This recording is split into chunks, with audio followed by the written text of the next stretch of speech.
他们是阴雨楼的人，这怎么又跑到县衙了？不会又来找潘大人麻烦吧？找麻烦应该带家伙来呀，我怎么感觉他们是来送礼示好的呀？看那个，阴雨楼怎么回事？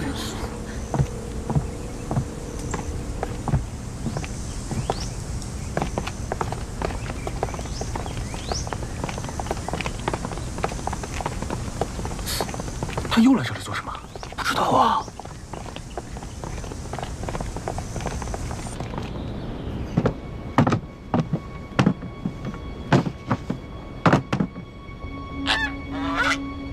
少主，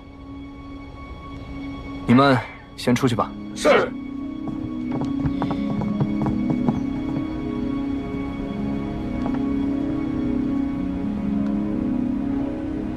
阿福，把桌子 往外拖一下。是。就这样吧，阿福，你也先出去。好。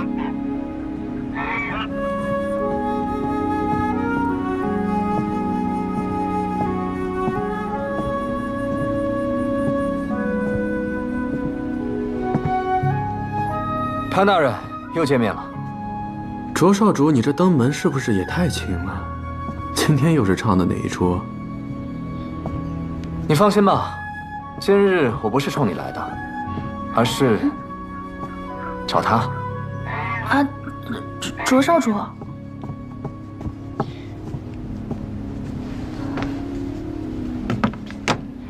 昨日上官小姐临危不惧的身姿，令我见之不忘，思之如狂。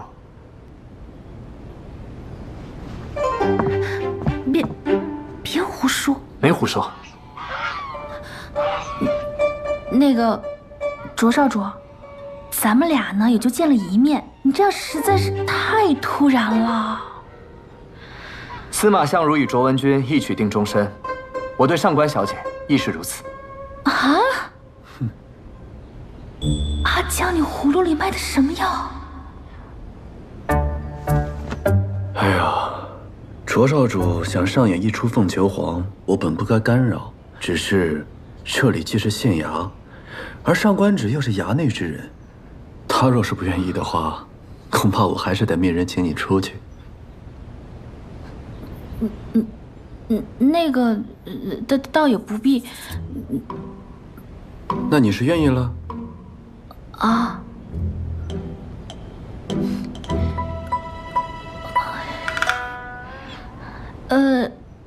卓少主，我跟你呢，虽然也是一见如故。 但是我上官芷对感情比较喜欢那个，细水长流，咱们先做朋友，多了解了解，其他再说嘛。好，上官小姐愿意给我这个机会，我也是受宠若惊。上官小姐，你从京城而来，河阳很多好吃的，定是还没有尝过。这是我们河阳有名的栗香糕，你不妨先尝尝。那真是太好了，看了一晚上卷宗，还没吃早饭呢。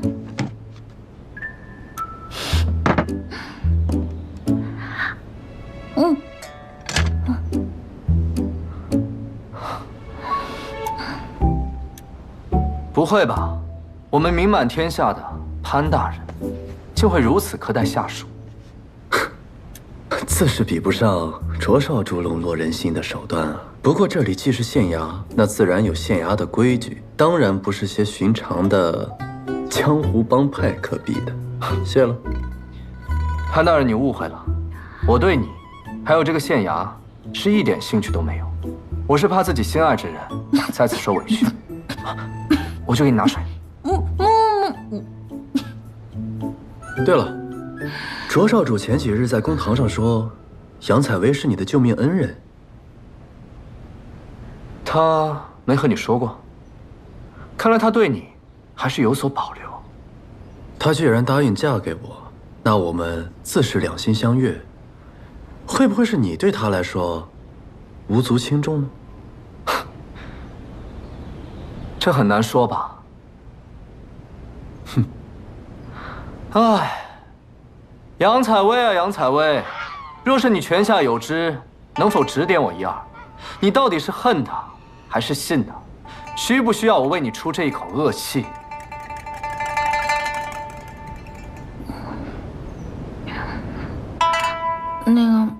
卓少主，我听说杨姑娘是一个追求真相的人，所以我相信她一定很想知道幕后真凶是谁。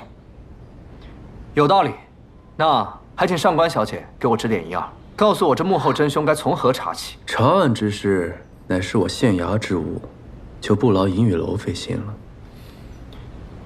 上官小姐，你怎么看？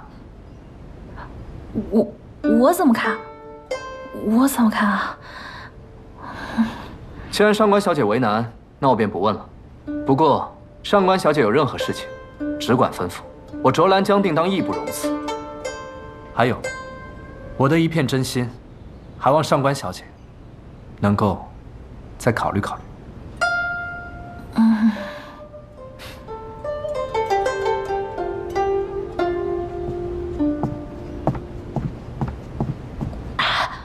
我真不知道他今天来。你自己的私事嘛，你自己处理，只是莫要因私害公。还有，召集所有人，半个时辰之后在这里商议案情。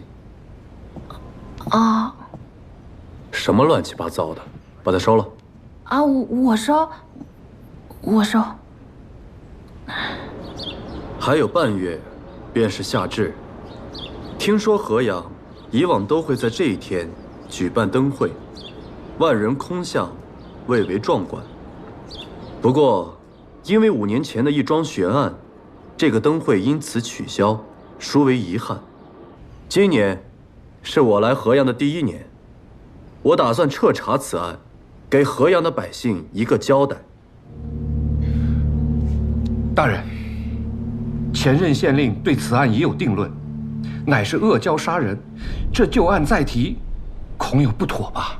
哦，旧案不能重提，这是哪儿的规矩啊？这没有这个规矩，只是什么？刘捕快，你难道还想继续敷衍搪塞吗？哎呀，不敢！大人要查此案，小的一定肝脑涂地。上官芷，把卷宗记录跟大家详细的讲述一遍。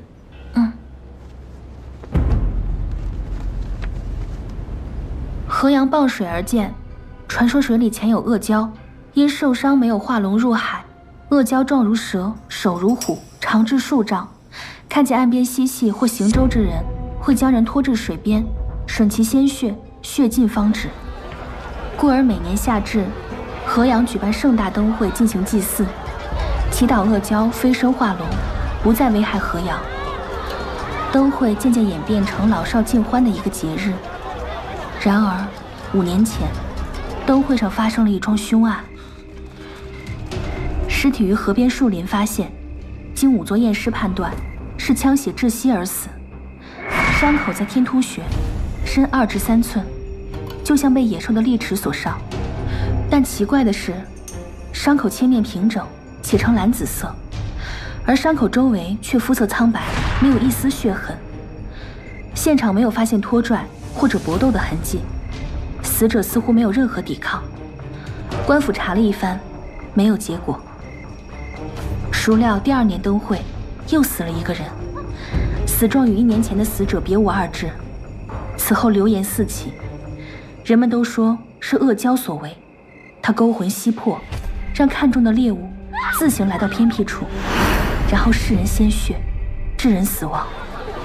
此事影响越来越大。第3年灯会，县令派出大量人手潜伏人群，试图抓捕凶手。本以为万无一失，可是当天却接连死了3个人。发现尸体的地方虽然偏僻，但距离热闹处不足10丈。灯会上的游人却没有听到任何的打斗喊叫之声，百姓们愈发觉得此事非人力所为。赶走吧，回家吧！别快走吧，别走，别拦了。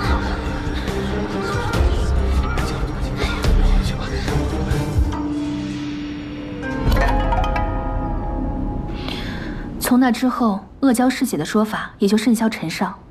去年开始灯会停办，案件的调查也不了了之。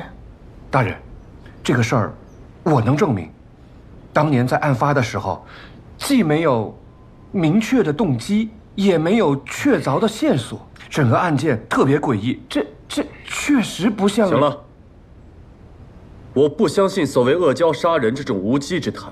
如果有，那更好，扒了他的皮，做成灯会上最醒目的天灯。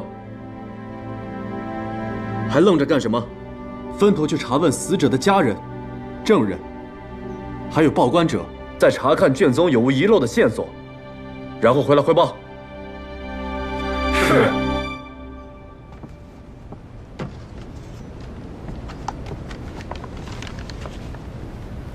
那我先去询问灯会案第一个死者乔叔的2个女儿，上面说他们在银宇街卖冰饮。哎呀，你说这个没法整。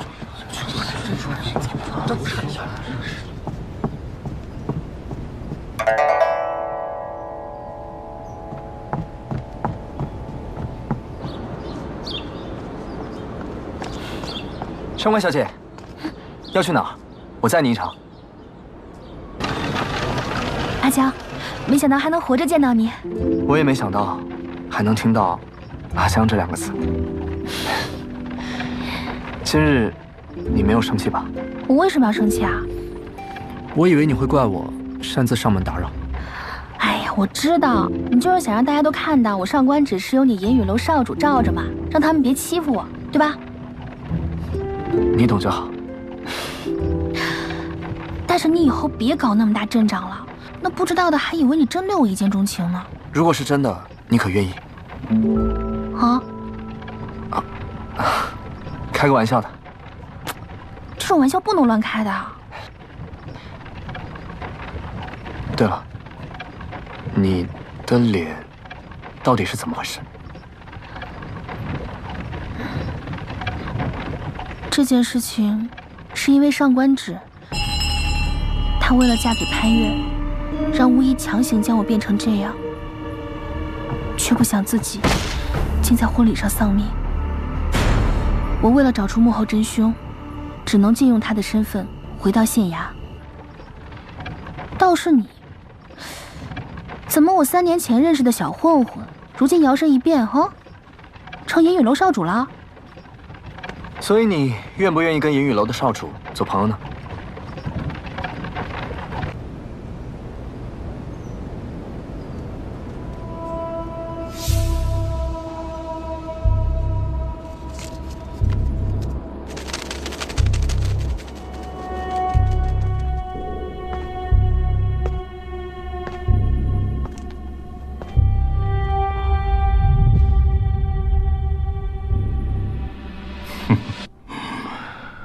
我们已经几年没见了，找我不是为了叙旧吧？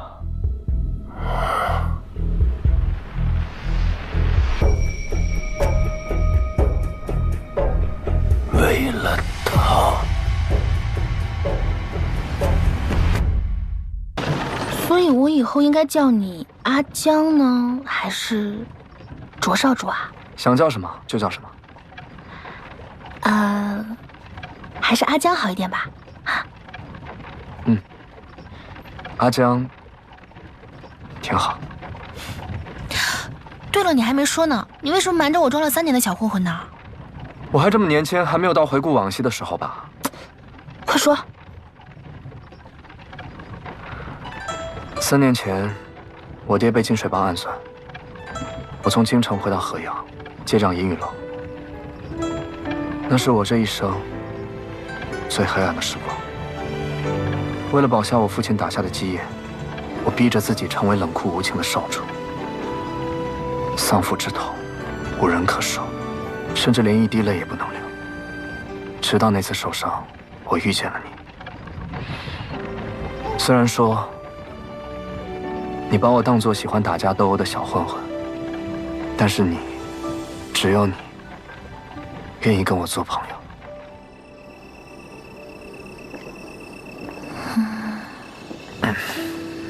我今天背了37具尸体，我背我都直不起来了。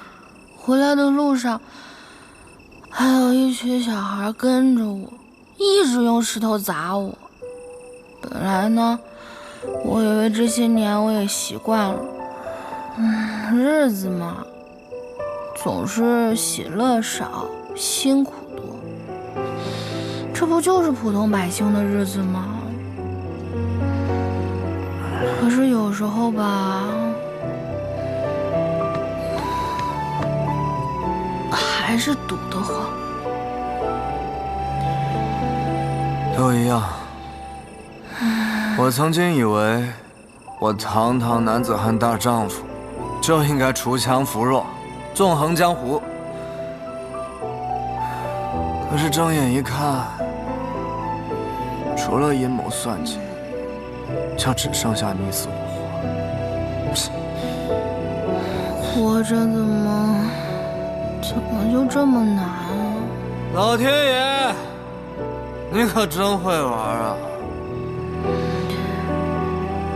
你说，我给他们的亲人入殓下葬，为什么他们还要辱我骂我？为什么呢？为什么我身边的人，除了怕我，就是算计我，还要杀我？去他的李老板、王掌柜，去他的银雨楼、金水帮！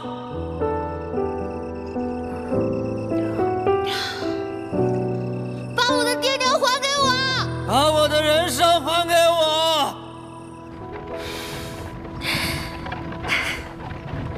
遇见你以后，我才重新开始笑。杨采薇，你是我生命中最重要的人，但是你也太不把我当朋友了吧？什么意思啊？我怎么就不把你当朋友了？那你在酒馆遇见了我，为何不等我酒醒之后与我相认？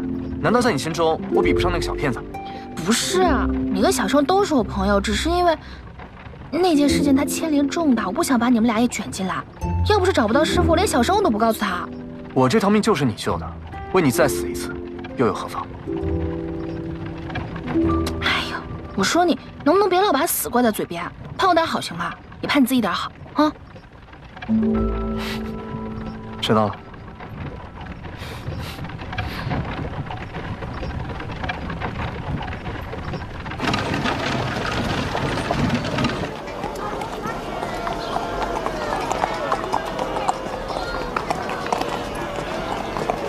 客官，里边请。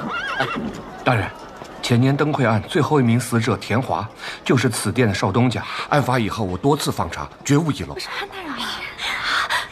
哎，你们快看，那不是潘大人吗？还真是潘大人，可怎么看着有些憔悴啊？听说啊，卓少主为了上官小姐和潘大人大打出手，今日还去了衙门送了聘礼，恐怕已经抢走美人芳心了啊！那我们可要好好招待，若能让他重新光彩照人，我们店就出名了。也不知强叔的女儿在哪儿摆摊儿。放心，来了我的地盘，找个人还不容易。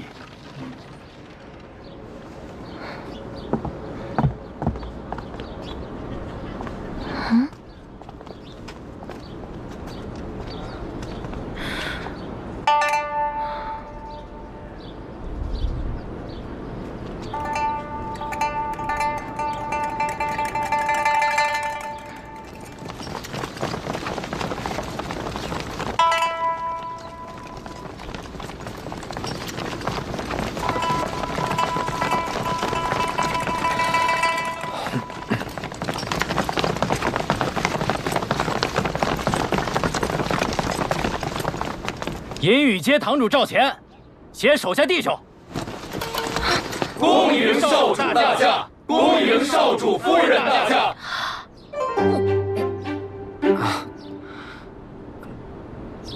不是我，我要真想给你准备惊喜的话，也不会准备这么俗套的场面吧？啊，那意思是他们擅自揣度少主的意思喽？别急，我来处理。招堂主是吗？哎，是，少主有何吩咐？我问你2个问题。哎，少主问便是。第一，上官小姐不喜欢被打扰，知道以后该怎么做了吧？明白明白，爱戴在心，敬而远之。这第二，我来银雨街是来找人的，你把人全都给我清空了，请问我去哪里找？少主放心，属下知道您是来找人的，属下已经安排好了，这就带您过去。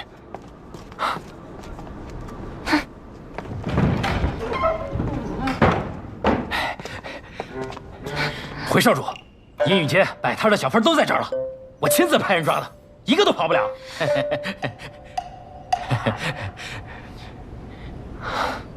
赵堂主，属下在。从今往后，你就是赵香主了。少主，属下不知做错何事，请少主明示。还不赶紧松绑？是，赶紧放人。事已至此，解释清楚吧。那个大家别害怕，我们没有什么恶意，我们就是想找个人。你们这儿谁是卖冰饮的三姑娘啊？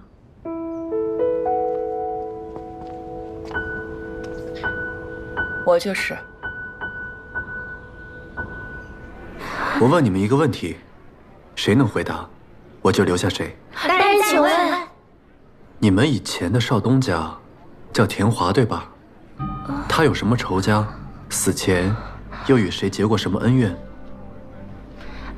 田少爷人可好了，哪来的什么仇家呀？对啊，他和气生财，从不跟别人结怨。可惜这么好一个人，竟然被恶蛟给咬死了。唉，真是一想起来就让人难过。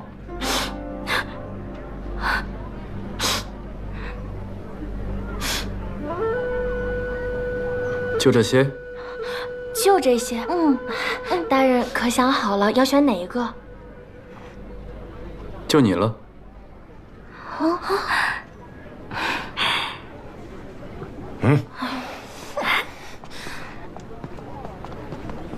哦，原来潘大人是这种口味。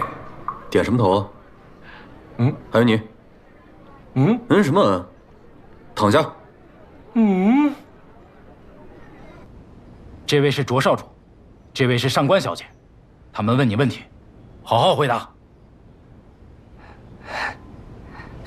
姐姐，她要吃了我。你别怕，他逗你玩呢啊！这是蜜饯，送给你吃。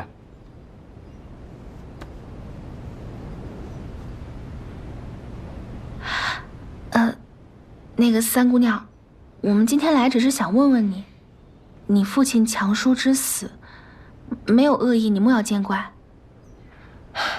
原来银雨楼大张旗鼓的关我们半日，只是为了方便上官小姐的问话。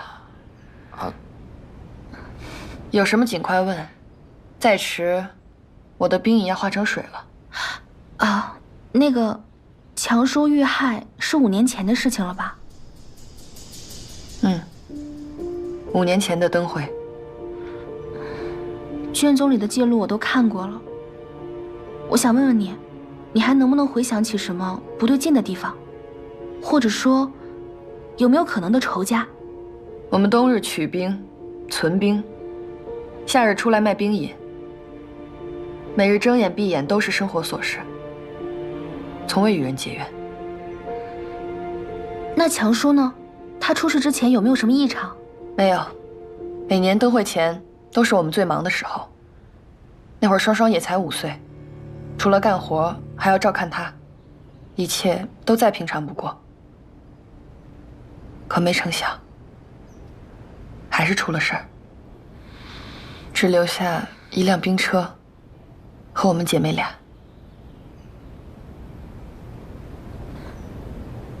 想问一下，强叔的尸体葬在哪里？我想去看看。没有尸体。为什么？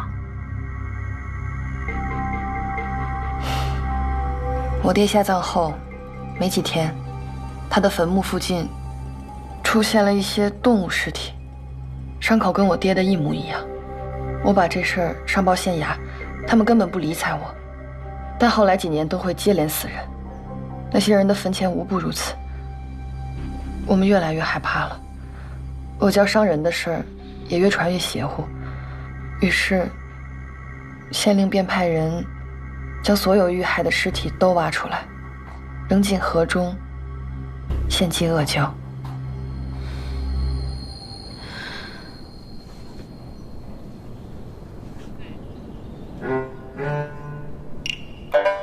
大人，力度可好？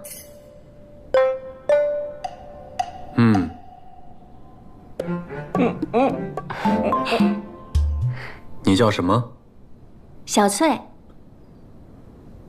小翠，你告诉我，你们方才在隐瞒什么？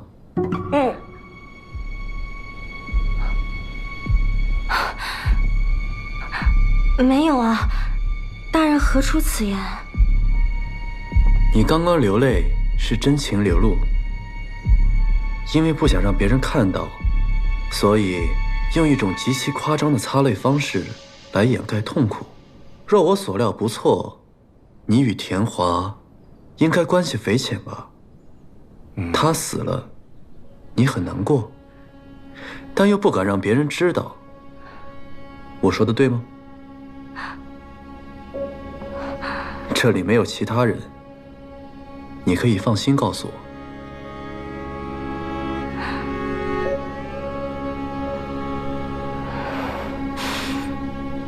大人，我与田华确实私下相好，当初是他收容我，让我有了安身之所。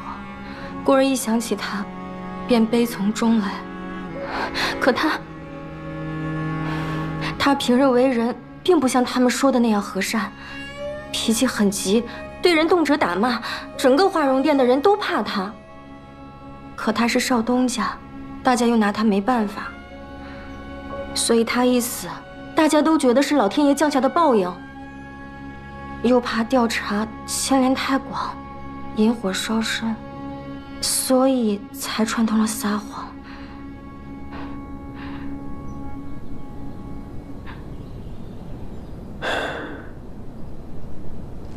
哎，大人，大人，你有没有觉得我容光焕发了？去案发现场。啊？哦，好嘞。坟前怎么会出现同样死法的动物尸体？这事是越来越诡异了。事出反常必有妖，此事八成是有人捣鬼。我们这样查下去，收效甚微，不如我去找其他3家打探一下，看看他们是否知情。你这样打探有用的话，他们也不会在河阳隐藏10多年，反而打草惊蛇。10多年？我爹娘的死，可能跟他们也有关。你放心，我一定会将这些人揪出来，还你一个公道。走吧，我们好久没去喝酒了，今日我请你。我还要回去复命呢。误不了事的，走了。姐，谁？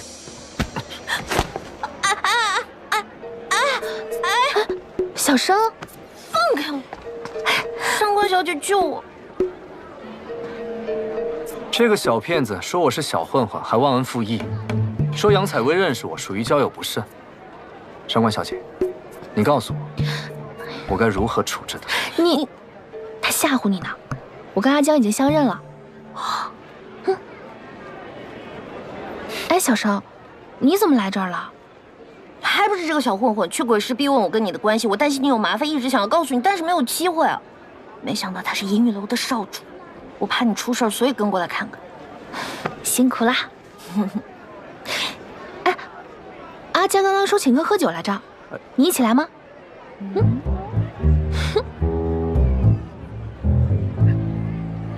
瞪什么瞪啊？我姐姐让我去的。走啊，姐姐。走。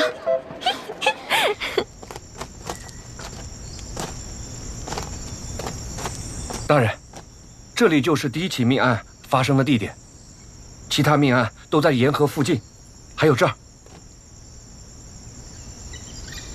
这里这么偏僻，现场也没有拖拽痕迹，死者为什么会自行到这种地方？我们也都觉得特别怪异，若不是恶蛟闹妖，实在无法解释啊！快看，河里啊！就是我。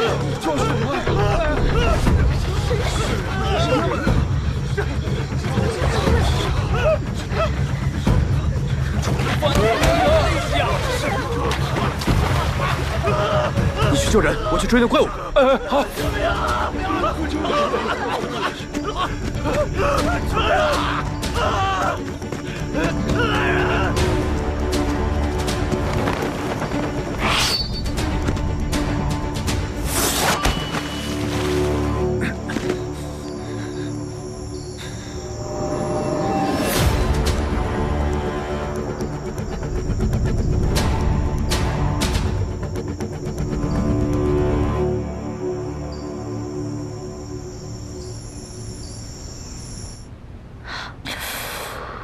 下手真狠，怪不得人家都说银雨楼的少主昨夜就开始引人血。姐姐，我跟你说，不管他出于什么目的，你一定要小心他，他肯定不是什么好东西。哎呀，他不是你想的那样，那些传闻都是道听途说的。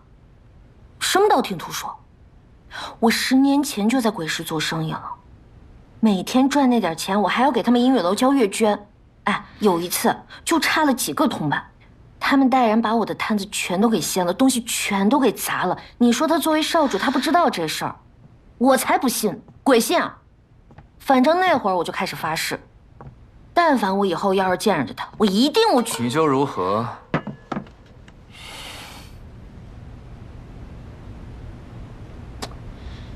怎么，只敢在背后说人是非？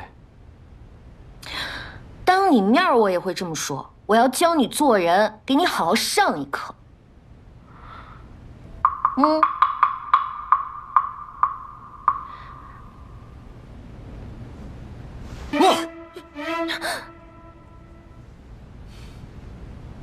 哇！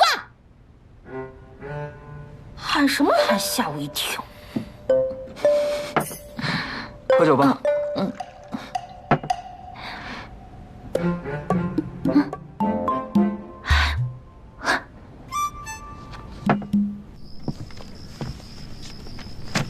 大人，这个是我们今日调查案情的汇总，请您过目。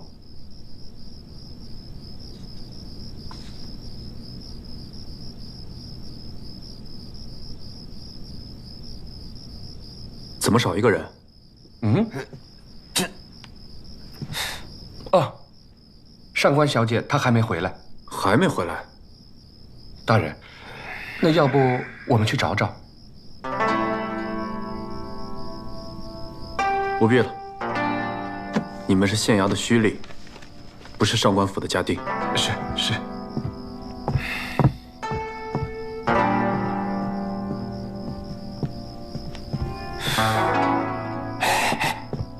这什么意思啊？这潘大人不都跟上官小姐和好了吗？怎么又这样啊？老弟，不知道了吧？这叫避嫌。但毕竟卓少主已经对上官小姐表过钟情了，说不定啊，这会儿人已经被接到，被接到银雨楼做少夫人去了。哦。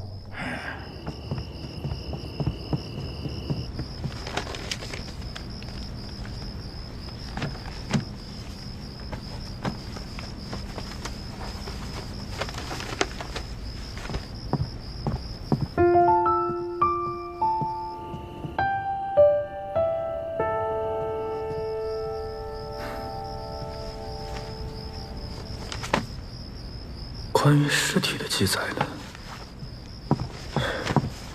上官，对不起，公子。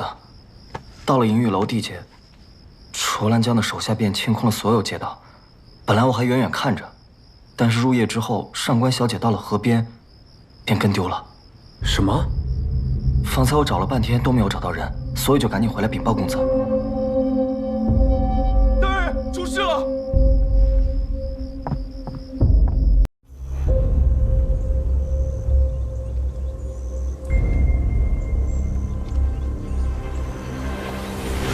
为什么来这里啊？不知道啊。哎，那些些是银雨楼的人，这是要干什么呀？谁知道？杀人凶手竟然还敢前来挑衅！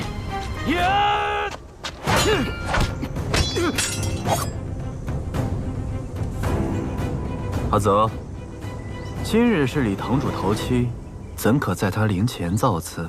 是。听闻今日银雨楼发丧，不问恩怨，善待来客，这就是你们的待客之道啊！李堂主英明远播，我一向仰慕，故前来祭拜，送他最后一程，还望陈香主成全。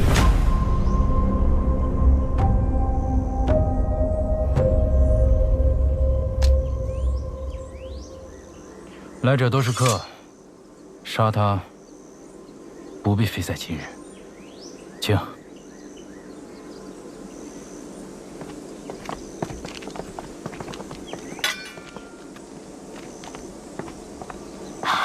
你真的有把握？一点点吧。啊！李堂主，睽违数载，缘牵一面，究竟是谁害的你？你泉下有知，可托梦于我，潘某定为你主持公道。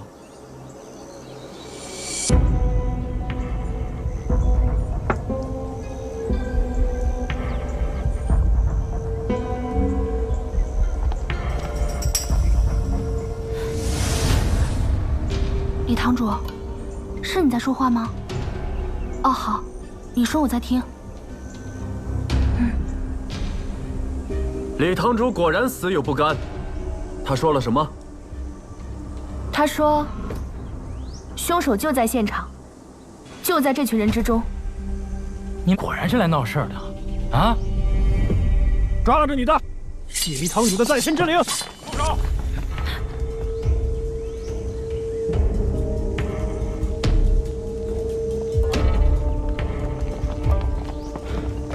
大堂主。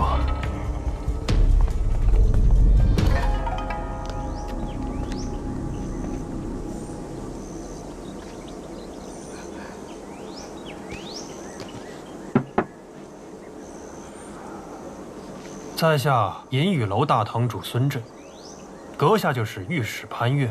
正是。幸好大堂主及时赶到，不然潘某的这条小命，只怕就要交代在这儿了。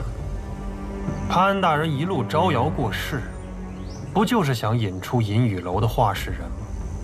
那潘某就不绕圈子了。我今日来，是要调查李宅灭门一案。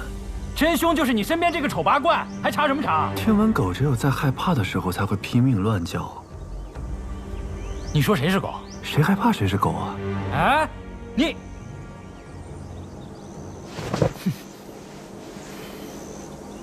堂堂银雨楼的大堂主，不会也相信这个手无缚鸡之力的女子是灭门惨案的真凶，这种鬼话吧？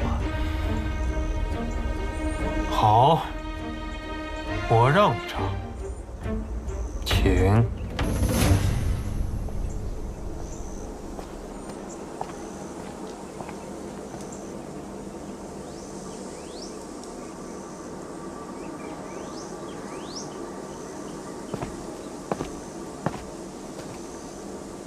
哎，你不是想查明真相吗？打起精神来。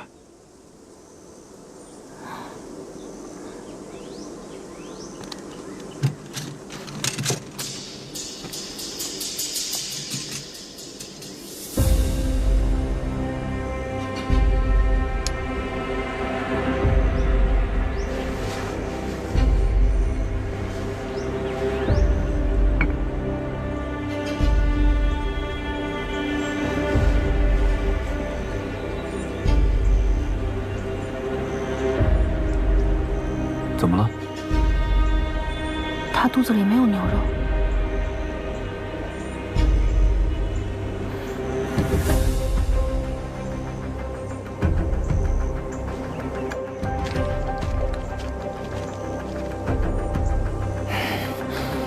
这些就是杀害李堂主一家的元凶夏中草，凶手将此物投入牛肉之中，李家众人陆续吃下。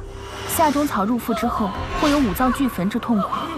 他们不堪痛苦折磨，渐渐失去了理智，所以才选择一一自尽。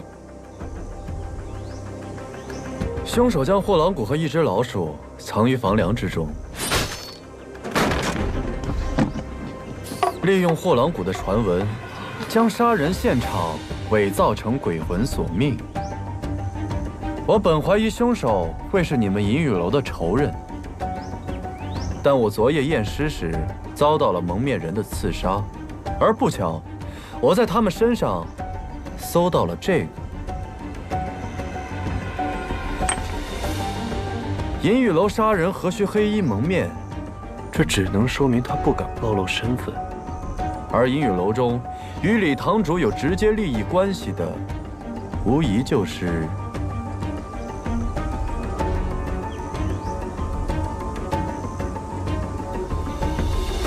你什么意思啊？大堂主他血口喷人，我与李堂主情同兄弟，我怎会做出这种不义之事啊？陈香主，又激动了不是？来之前我已经查过你了，发现你现在承担了已故李堂主的帮务，待到丧事办完之后，你就会荣升下任堂主，对吗？那又如何？李堂主生前最在意帮中之事，我那么做，也是为了让李堂主的在天之灵能够早日安息。陈香主这番苦心实在令人感动。要是李堂主九泉之下得知，他的几处私宅也已经划到了您的名下，不知他是否还能瞑目啊？姓潘的，你敢污蔑老子，就拿出真凭实据来。几处房产证明不了什么，你要是找不出来，我管你什么狗屎御史，我杀了你！我有证据。双手但凡沾了夏中草之毒，遇水则黑。不知陈香主是否敢当场一试？你是什么东西啊？凭什么你说是就是？是。是。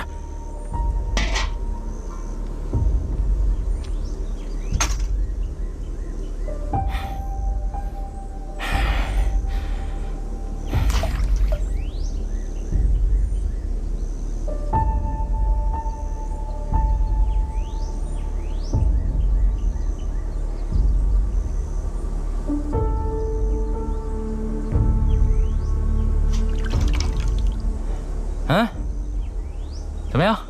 黑了吗？你们现在还有什么话说？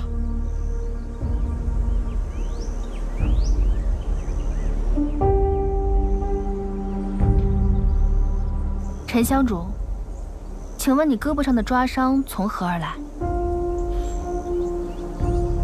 跟你有什么关系啊？因为我方才说夏中草遇水则黑，本就是我故意骗你的。你胳膊上的抓伤才是我真正要找的证据。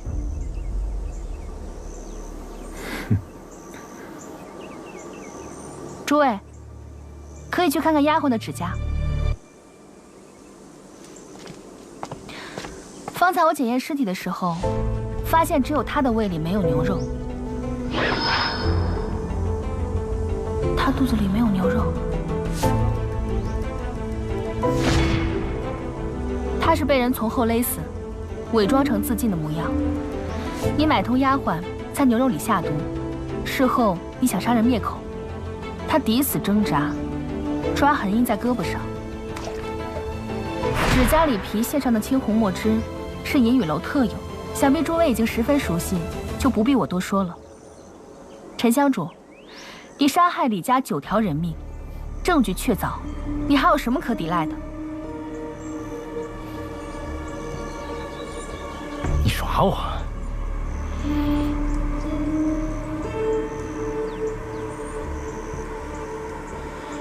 我死定了，你们也别想活。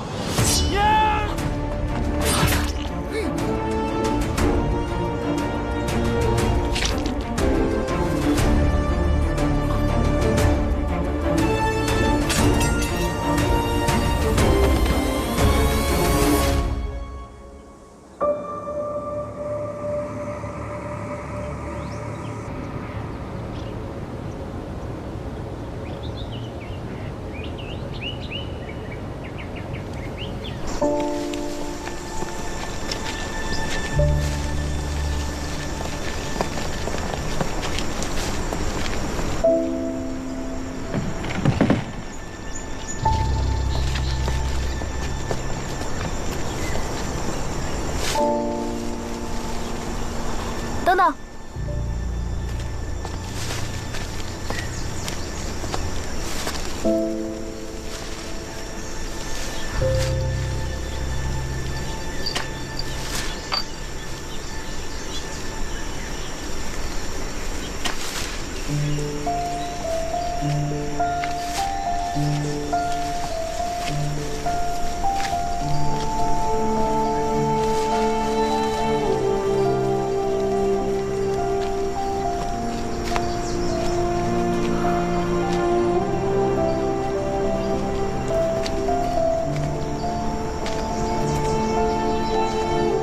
你怎么了？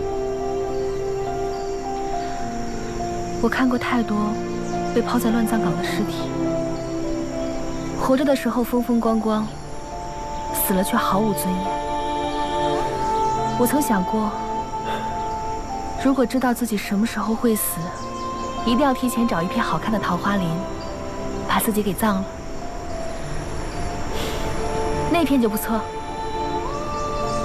虽然现在只有零星几枝，但再过1个月，桃之夭夭，灼灼其华，漫山遍野都会开满粉色的桃花。你还是和儿时一样，喜欢桃花。是啊，小时候看。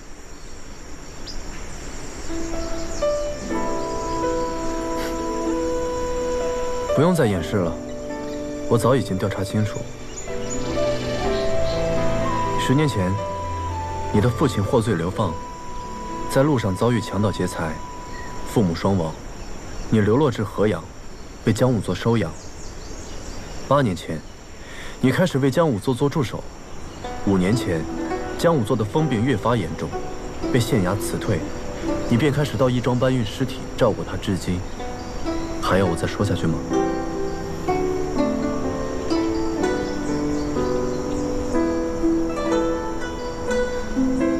你找我到底是为什么？因为我想让你做回真正的杨采薇。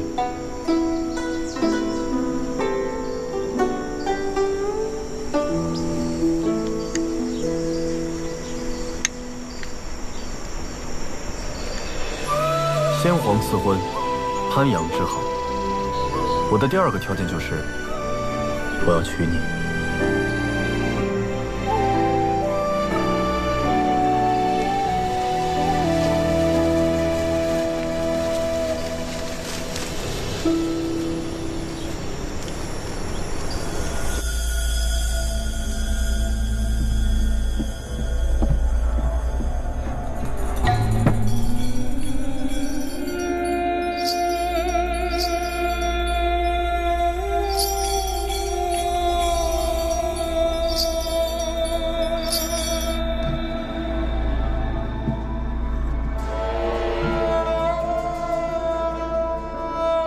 上官小姐，您过度追求纤手之美，伤及根本，待我为您精心调理。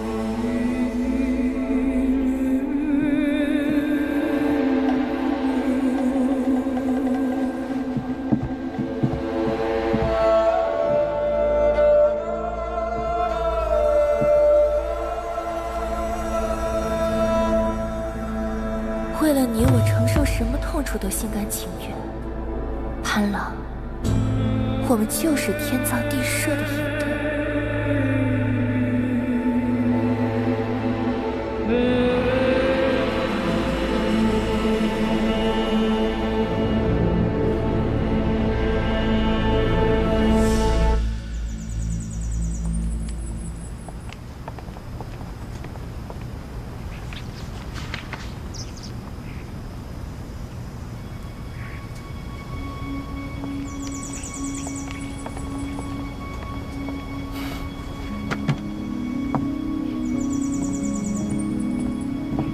芷儿，你怎么来了？这个时候你不是应该去上茶课吗？你看，外边的风这么大，你又穿得这么薄，万一着凉了怎么办？月哥哥失踪2天了，我心里记挂。哥哥，我之前让你打听他的下落，可有回音？你放心吧，已经差人去找了。我们上官家的商号遍布天下，应该很快就会有消息的。我听说潘府这2天大门紧闭，我知道月哥哥跟那个郡主当众示好，只是为了气一下那个潘慧。该不会是郡主信以为真，真要强逼他成亲？你放心吧，潘越这个人，只有他逼别人的份儿，哪有别人逼他的份儿？嗯。公子，刚刚收到了消息。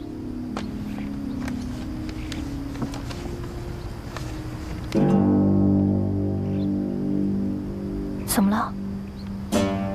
是不是月哥哥他？不是，是我们在江南的货品出现了问题。好了，芷儿，你先回去好生休息，但凡有什么消息，我立刻通知你。好。哎，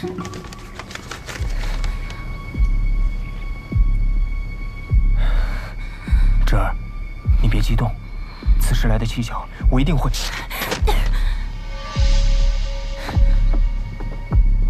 芷儿，别跟着我！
韩家不认识你这个小乞丐。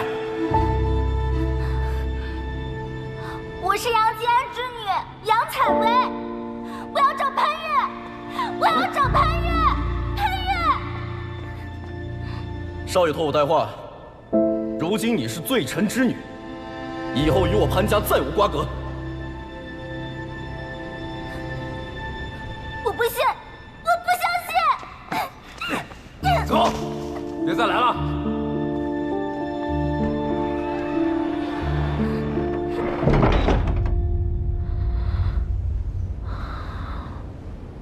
10年前，他急着与我撇清一切，如今为什么要重提婚约呢？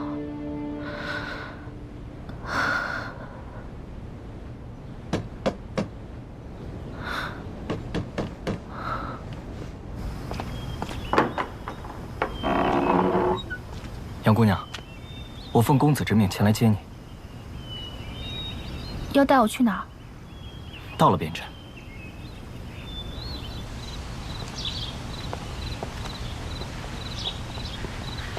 杨姑娘，杨姑娘，请稍后。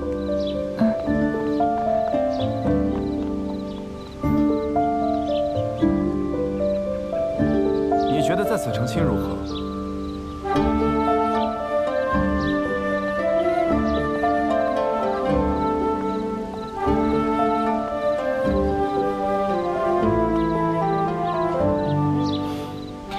竹包松茂，美轮美奂，就是地方小了些。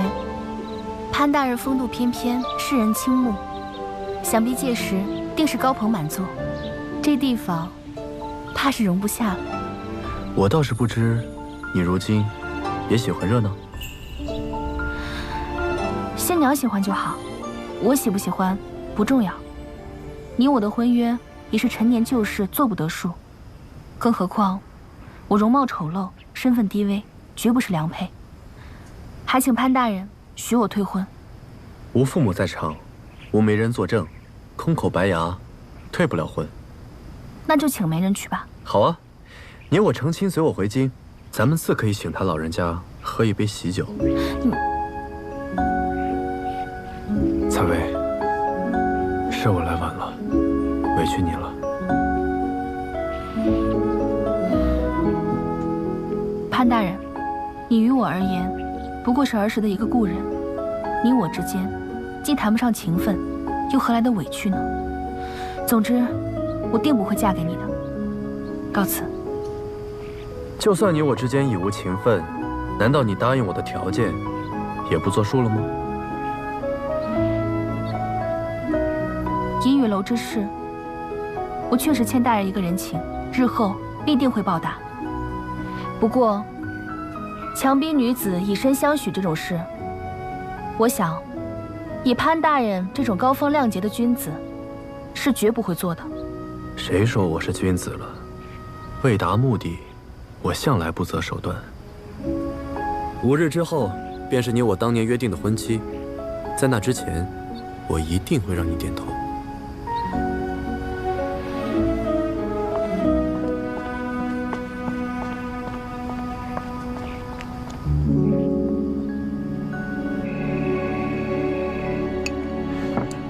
师傅，你慢慢吃。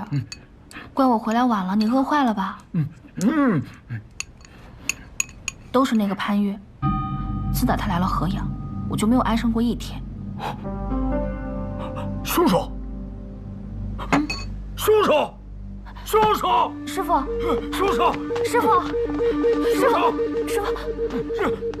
任何杀人一定有凶手。凶手是，任何杀人案一定有凶手。我们慢慢找。任何杀人案一定有凶手。师傅，先把饭吃了，好不好？我们再慢慢找，好吗？先吃饭。任何杀人案一定有凶手，一定有凶手。师傅的风名怎么越来越厉害了？任何杀人案一定有凶手。每月13，鬼市大忌，这么重要的事情差点给忘了。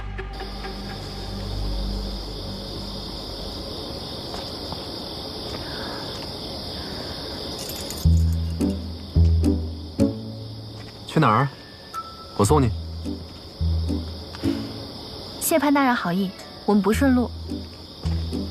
我要去鬼市买仙斑灵蛇，也不顺路吗？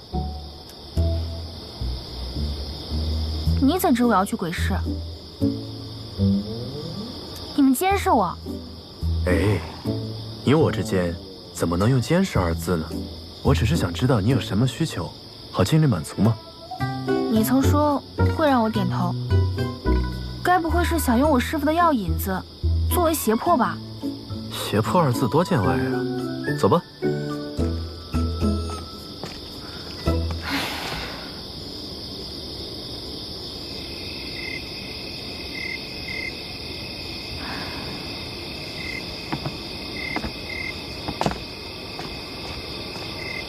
走吧。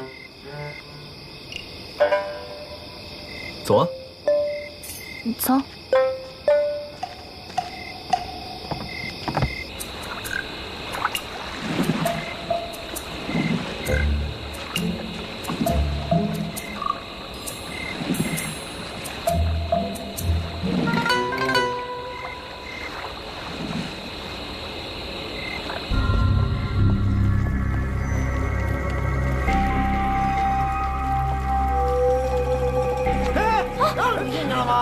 出去！我看见没？听闻鬼市1进贵人，2进官人，果然如此。所以你最好别进去，你这个样貌定会被认出来，到时候横生波折。这么怕我进去，是怕与我相处久了，忍不住想答应我吗？我确实怕，我怕的是鬼市污秽。你若像在李宅那样肠胃不适，再吐得厉害，你不是给我徒增烦恼吗？哎，真是。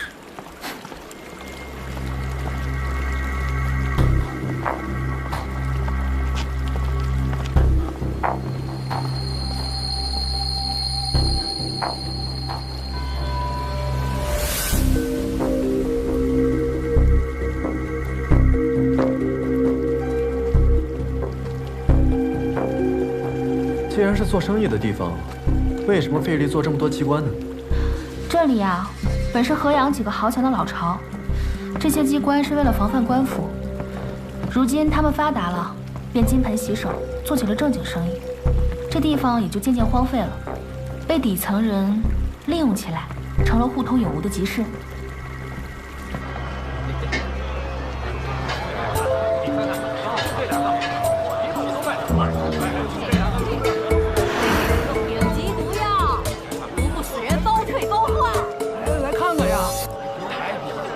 南越王墓最新出土的棺椁，本尊不赔啊！哎呦，我听不到的。哎，我跟你说呀，我们这可都是上等货色啊！一个客人。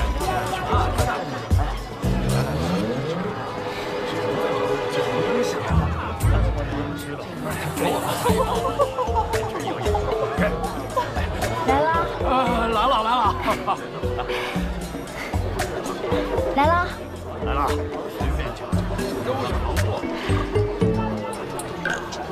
我看你在这里，好像过得格外自在啊。河阳流传着一句话：出身好，银子够，容貌美，人但凡站着一样，便可恣意快活，否则就来鬼市。只有这里才会把你当人看。走过路过的客官，关照关照吧，我已经好几天没开张了。哎，这家里的妻儿老小。还等着米下锅呢，啊！潘大人体察民间疾苦，不慷慨大方一下吗？你倒是会慷他人之慨啊。不过，未来娘子说的话，还是要听的。客官请坐。啊，你双目一盲，如何作画？客官。画人画虎难画骨，而我就擅长摸骨作画，画神不画形。客官请坐。哎，奇怪，这分明是万中无一的美人骨像，这怎么会出现在这里？师傅，我们开始画吧。哦，姑娘得罪了。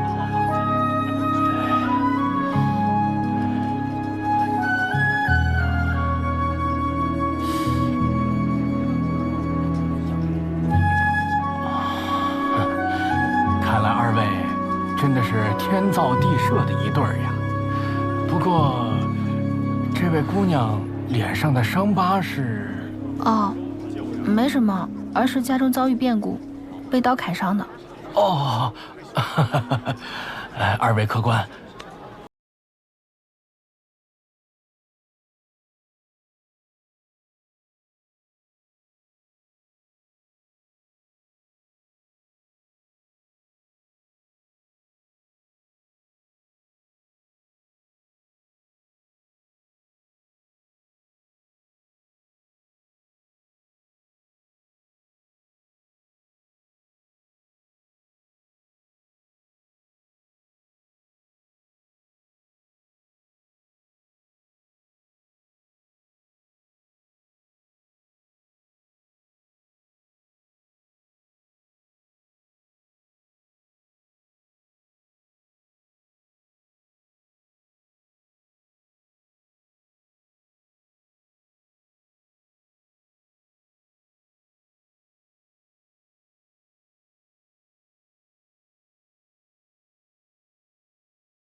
挺好的呀。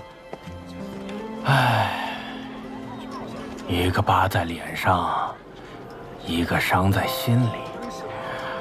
本该是天造地设的一对儿啊，可惜呀，可惜。这鬼市都快到头了，怎么还不见卖灵蛇的人？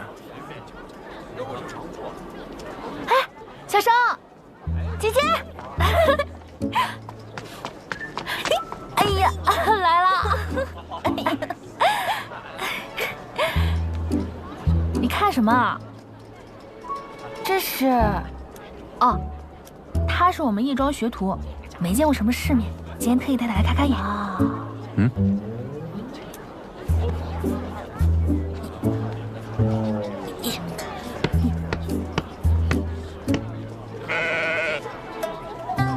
身板还行啊，能背得动尸体哈？能行能行，你还是得再练练，别给我杨姐姐帮倒忙。就是，听他的，再练练。哎，小生，那个捕灵蛇的人来了吗？来了，我替你留意着呢。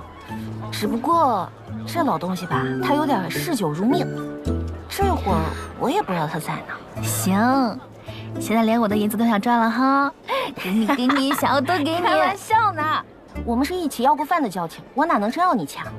那老东西大概窝在河边灌黄汤呢，我带你去找他。行，走，走啊你！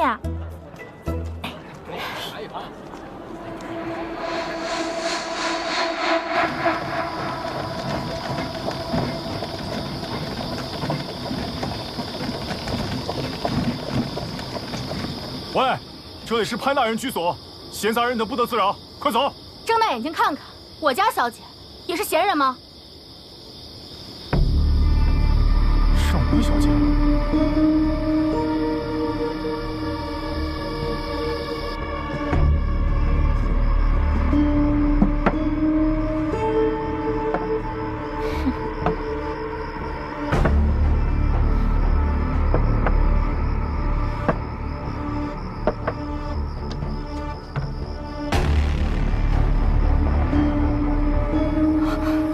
上官小姐，上官小姐，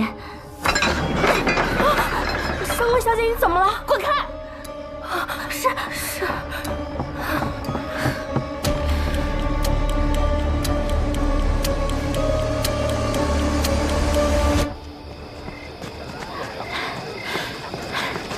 大叔，想想做生意了，买仙盘灵蛇。买仙盘灵蛇。对，你们运气好啊！先让你们开开眼界啊！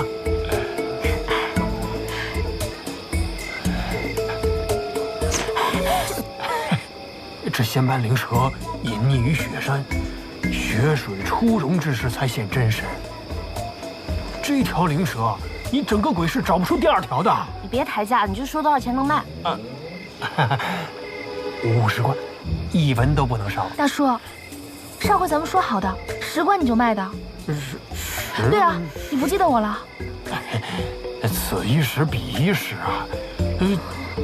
我在雪山守了月余，才抓了这么一条，还为此冻坏了这条腿。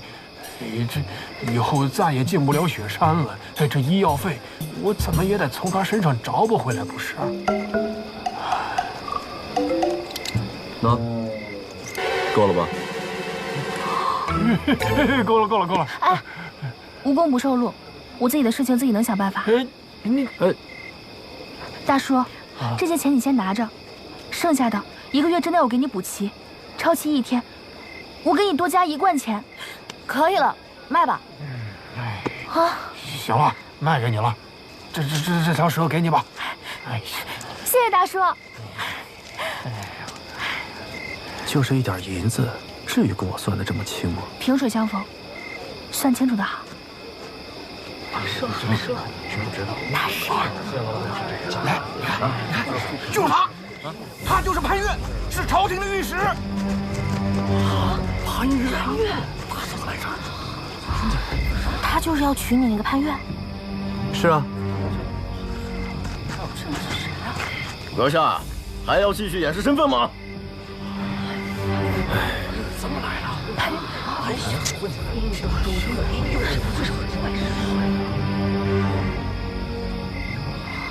鬼市不做官人的生意，放下东西，赶紧离开。是我来鬼市买东西，与他无关。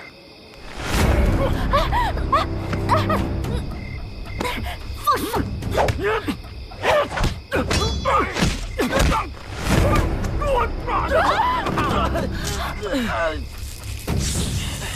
灵蛇，姐姐，你走开！灵蛇疯了，河里面全是刀子。灵蛇没了，救不了师傅，怎么办？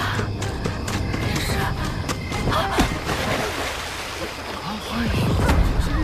潘越，救命啊！救命！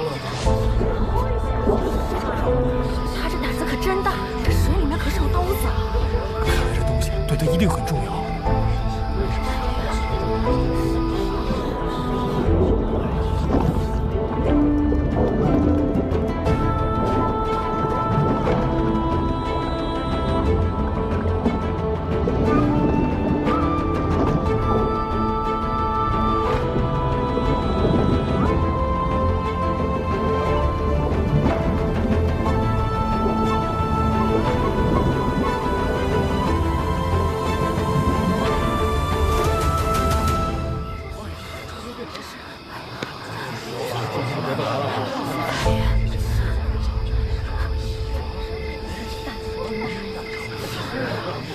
动静了，不会是死了吧？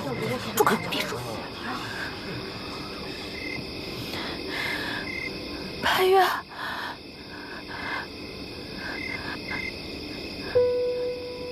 潘越，潘越，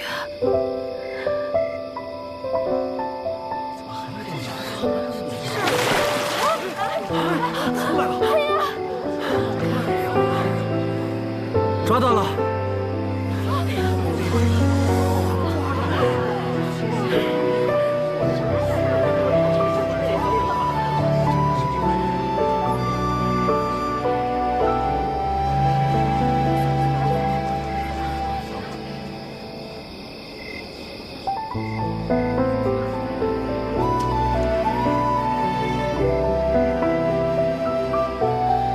潘大人，你帮我的，我很感激你。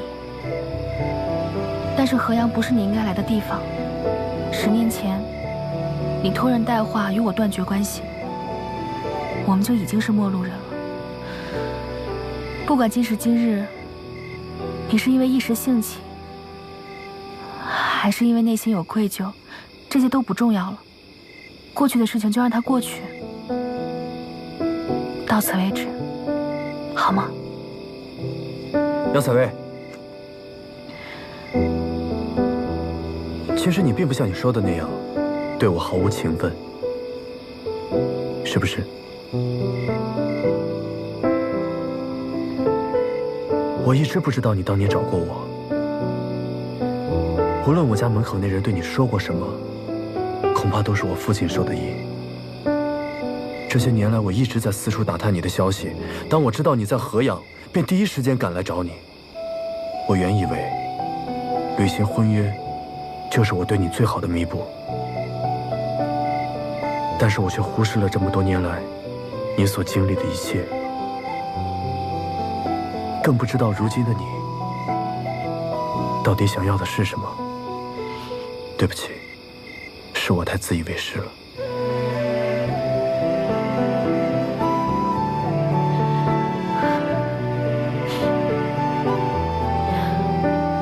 潘大人，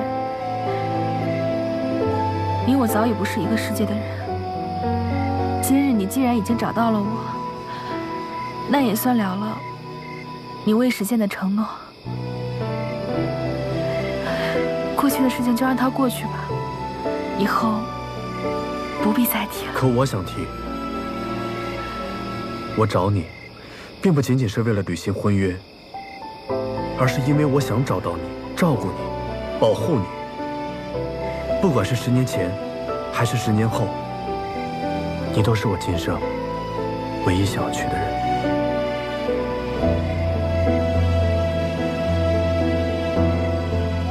婚礼那天，我还是会等你，但来不来，在你。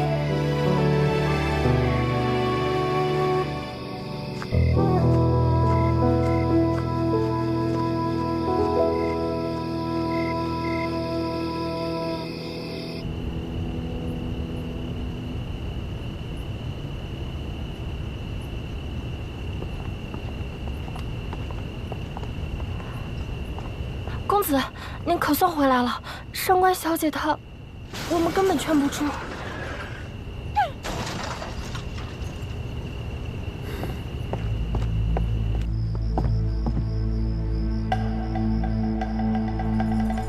这是干什么？月哥哥，你当真要娶那个丑八怪？杨采薇是我将过门的娘子，请你尊重她。那我呢？我算什么？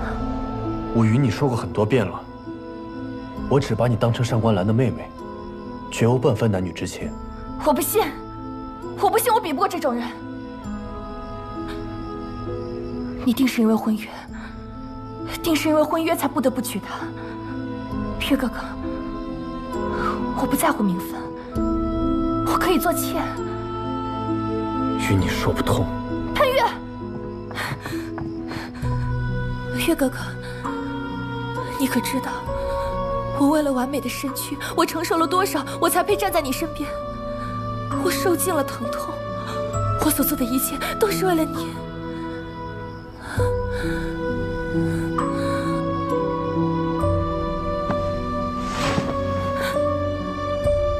上官芷，你所执着的容貌，从来都不是我想要的。心比容貌更重要。你会遇到你的良人，但那个人不是我。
我一直不知道你当年找过我。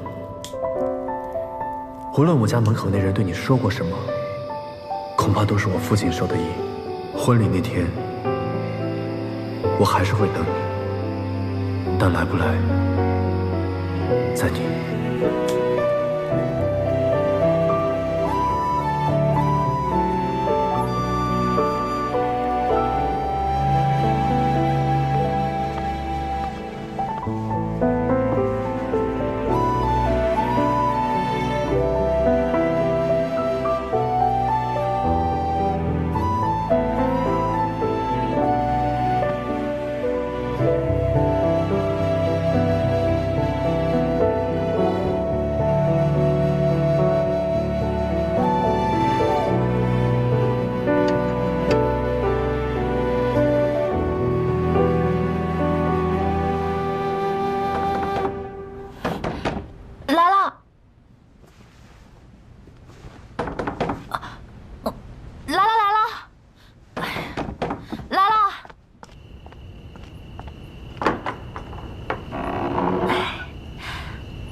有个女人死了，尸体要过来祭访。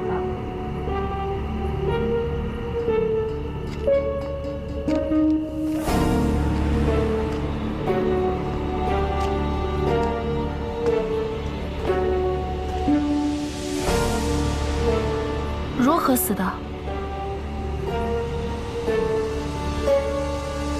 鲜死。